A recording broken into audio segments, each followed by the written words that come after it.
बहू के सवाल। प्रतिभा को बचपन से ही सवाल जवाब का बहुत शौक होता है, जिसके चलते मम्मी पापा उसे किताबें ला कर देते हैं। लेकिन वो उनकी जगह गूगल की मदद लेकर अपने पास अतरंगी सवालों का पिटारा भरे रखती है, जिनसे वो लोगों को अपने आगे बेवकूफ दिखाने के लिए हर बात पर सबसे अतरंगी सवाल पूछती रहती है। ओ बहू, कहाँ है? जरा जल्दी इधर आ। क्या हुआ मम्मी जी? ऐसा कौन सा आसमान सिर पर आ गिरा जो इतनी हबड़ तबड़ में बुलाया? अरे आसमान का तो पता नहीं, पर इसकी छत जरूर गिरेगी। कितनी बार बोला है कि इसे रिपेयर करा लो। मम्मी जी, ऐसी क्या चीज है जो आपसे कभी सवाल तो नहीं पूछती, पर फिर भी आपको हमेशा उसका जवाब देना पड़ता है? हे भगवान, यहाँ घर गिरने को आया और इसे केबीसी खेलना है। अरे तू अपने सवालों का टोकरा अपने पास ही रख, मेरा बेटा करा देगा। वो आलसी, उनके भरोसे रही तो छत पक्का गिरेगी। इससे अच्छा है कि जल्द जवाब ही दे दो।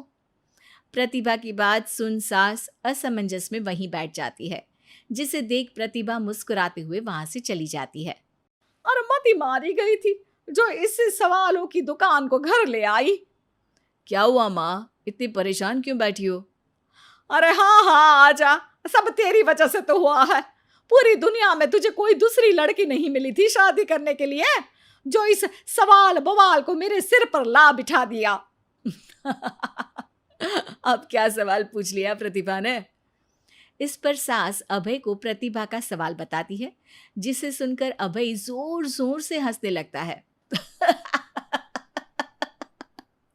अरे माँ, प्रतिभा के पास जाओ और बोलो उसका जवाब है मोबाइल फोन, जो हमसे कोई सवाल नहीं पूछता, लेकिन हमें हमेशा उसके बजने पर जवाब देना ही पड़ता है। ओ हाँ हाँ, चल अब दफा हो, आलसी कहीं का।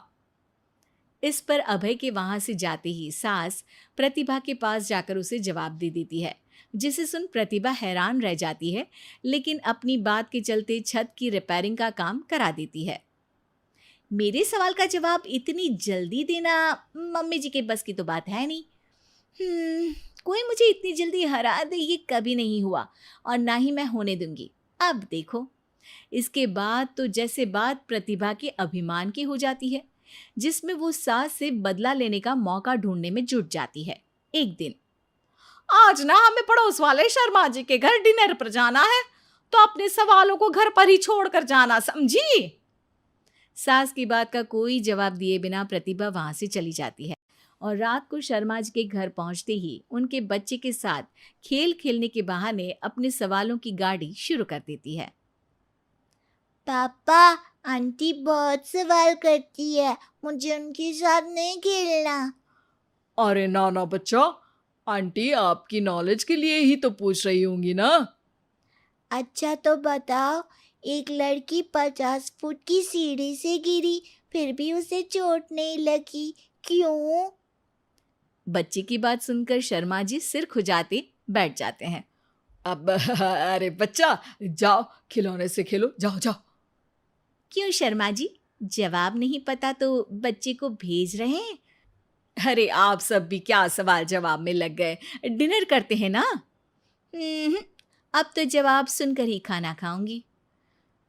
क्योंकि वो लड़की आखिरी सीढ़ी से गिरी थी, इसलिए चोट नहीं लगी। मिल गया जवाब। अब कोई बदतमीजी या सवाल नहीं। अच्छा, तो आज तक मम्मी जी को भी सारे जवाब आप ही बताते थे? क्यों, तुम्हारे अहंकार को ठेस पहुंची कि कोई तुमसे तेज कैसे हो सकता है? ओहो, इतना कॉन्फिडेंस! तो बताओ, एक साल में कितने सेकंड्स होते हैं? 12। 2 जनवरी, 2 फरवरी एंड कंटिन्यूड।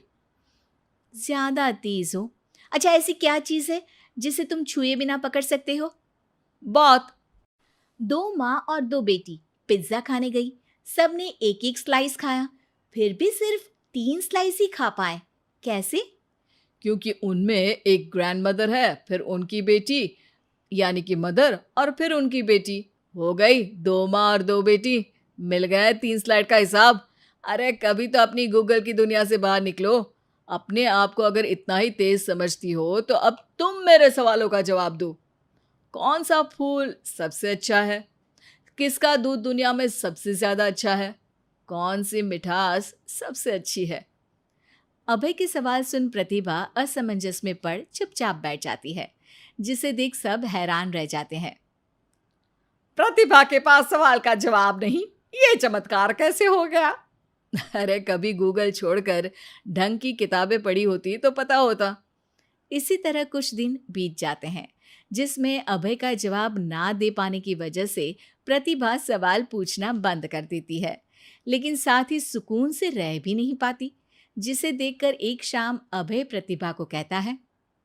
देखो, मेरा तुम्हें हर्ट करने का कोई मोटिव नहीं था। बस समझाना था कि अगर तुम्हारे पास कोई टैलेंट है तो उससे लोगों को नीचा दिखाने की जगह उन्हें सीखने में या मदद करने में इस्तेमाल करो। ज्ञान नहीं, जवाब दो। सबसे अच्छा फूल कॉटन का है, क्योंकि उससे हमें कपड़े पहनने को मिलते हैं। सबसे अच्छा दूध माँ का है, क्योंकि उसकी वजह से एक बच्चा स्वस्थ और तंदुरुस्त रहता है। और सबसे अच्छी मिठास तुम्हारी ज़ुबान में होती है। अगर ज़ुबान से अच्छा बोलोगे तभी तो लोगों से जुड़ पाओगे, उनके मन और जीवन में घर कर पाओगे।